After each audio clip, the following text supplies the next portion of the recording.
وَلَقَدْ يَسَّرْنَا الْقُرْآنَ لِلذِّكْرِ فَهَلْ مِن مُّدَّكِرٍ۔ بسم اللہ الرحمن الرحیم۔ محترم ناظرین، آپ سب کی خدمت میں سلام مسنون عرض ہے۔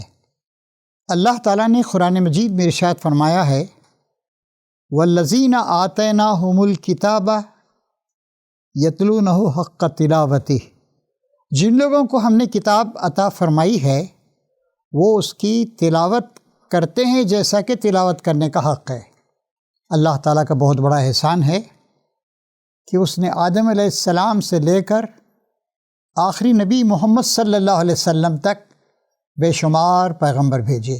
ایک روایت کے مطابق 1,24,000 پیغمبر دنیا میں بھیجے گئے، ہر زمانے میں، ہر علاقے میں، ہر طرح کی زبانیں بولنے والے۔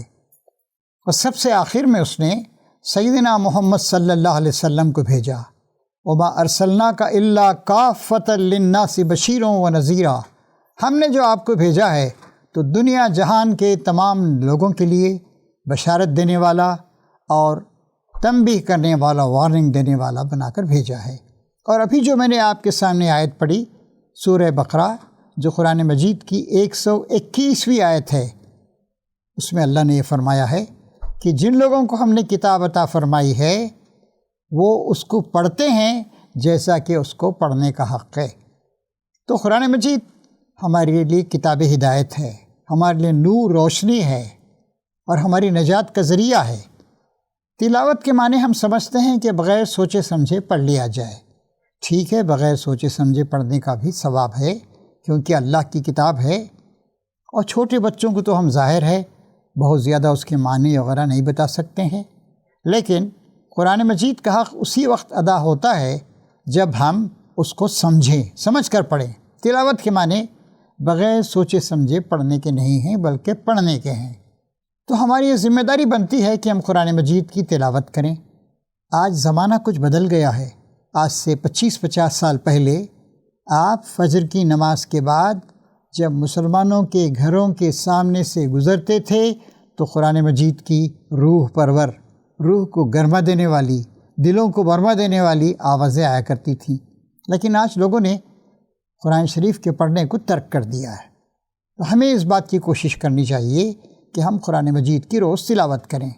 ویسے تو قرآن مجید ہر وقت پڑھنے کی چیز ہے، بار بار دیکھنے کی چیز ہے، ریفر کرنے کی چیز ہے، اور اللہ تعالیٰ کو تو ہمیں ہمیشہ یاد رکھنا ہے۔ اسی طریقے سے قرآن مجید کو ہم کو صبح و شام ہر وقت پڑھتے رہنا ہے۔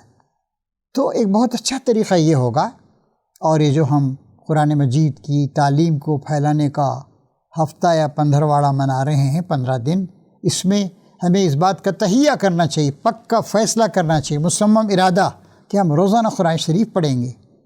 دن میں اور بہت سارے کام ہوتے ہیں، مصروفیات ہوتی ہیں، اور ان کا ہمیں ادا کرنا پڑتا ہے۔ کتنی اچھی بات ہوگی کہ فجر کی نماز کے بعد ہم یہ معمول بنا لیں اور مضبوطی کے ساتھ اس معمول پہ عمل کریں کہ آدھا گھنٹہ ہم قرآن شریف پڑھیں گے، سمجھیں گے، سمجھائیں گے۔ مسجدوں میں بھی فجر کی نماز کے بعد قرآن مجید کی تلاوت کرنے اور اس کے مفہوم اور معنی کو سمجھنے کا اہتمام 5-10 منٹ لے کرنا چاہیے۔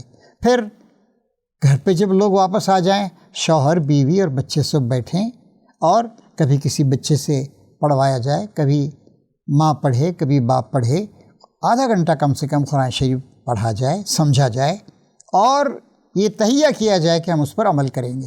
قرآن مجید عمل کرنے کے لیے آیا ہے۔ نبی کریم صلی اللہ علیہ وسلم جب آپ کو قرآن شریف دیا گیا اور کہا گیا کہ اس کو آپ ساری دنیا میں پھیلا دیں، تو آپ پھر اس کے بعد پوری زندگی آپ نے قرآن مجید کی تعلیمات کو لوگوں کے سامنے پھیلانے میں صرف کر دی۔ اور قرآن مجید کے پڑھنے کا، سمجھنے کا بہت ثواب ہے۔ دنیا میں جو تبدیلی آئی، دنیا میں جو انقلاب آیا، وہ قرآن مجید کے ذریعے سے آیا۔ ایک ایسی کتاب ہے، انقلاب آفرین کتاب، ایک ریولوشنری کتاب۔ انسان کا فکر بدل گیا، انسان کا عقیدہ بدل گیا، انسان کا اللہ سے تعلق قائم ہو گیا، انسان اس اپنے مقام و مرتبے کو پہچاننے لگا، انسان نے اخلاق کو اپنایا، انسان نے اپنے بال بچوں کا ادا کیا، انسان نے اپنی ذاتی زندگی کو خاندانی زندگی کو، سماجی زندگی کو، معاشی زندگی کو، سیاسی زندگی کو، سب کو بدل دیا، یہاں تک کہ ساری دنیا میں انقلاب آیا، ایک نیا انسان بنا اور ایک نیا سویلائزیشن، ایک نئی تہذیب، ایک نیا تمدن، ایک نئی سبھیتا اس کا عروج ہوا۔ آج ہم نے قرآن کو بھلا دیا ہے، اور یہ آیت قرآن شریف میں ایسی بھی آتی ہے، رسول کہیں گے کہ اے اللہ میری قوم نے قرآن کو پیٹھ پیچھے ڈال دیا تھا، یعنی پڑھتی نہیں تھی اس کو، تو سب سے پہلے پڑھنا اور تلاوت کرنا ہے، دوسری بات اس کو سمجھنا ہے، تیسری بات اس پر عمل کرنا ہے، اور چوتھی بات اس کو ہم لوگوں کے سامنے پیش کرنا ہے۔ چنانچہ نبی کریم صلی اللہ علیہ وسلم نے اس طریقے سے قرآن شریف کی تعلیمات کو پھیلایا، اس پر عمل کر کے دکھایا، اتنی اچھی سوسائٹی، اتنا اچھا سماج بنایا کہ ساری دنیا میں اسلام کا نور پھیل گیا، سچائی کا فروغ ہوا، برائیاں مٹ گئیں اور انسان بن گیا۔ آج دنیا میں بڑی خرابیاں ہیں، برائیاں ہیں، بے حیائیاں ہیں، لڑائی جھگڑے ہیں، جنگیں ہیں، ظلم ہے، خاندان ٹوٹ پھوٹ کا شکار ہیں، بچے آوارہ ہو رہے ہیں، عورتیں بے حیا بنتی جا رہی ہیں۔ یہ اتنا بڑا ملک ہندوستان جس میں ہم رہتے ہیں، 140 کروڑ اس کی آبادی، اگلے سال ہماری آبادی چین سے بھی زیادہ بڑھ جائے گی۔ آج قرآن پہ اعتراضات کیے جا رہے ہیں، نبی کریم صلی اللہ علیہ وسلم پر الزامات لگائے جا رہے ہیں، کوئی بات نہیں، ہم کو اس قرآن مجید کے ذریعے ایک نمونے کا سماج بنانا ہے، اپنے غیر مسلم بھائیوں کے سامنے بھی قرآن مجید کو ہمیں پیش کرنا ہے۔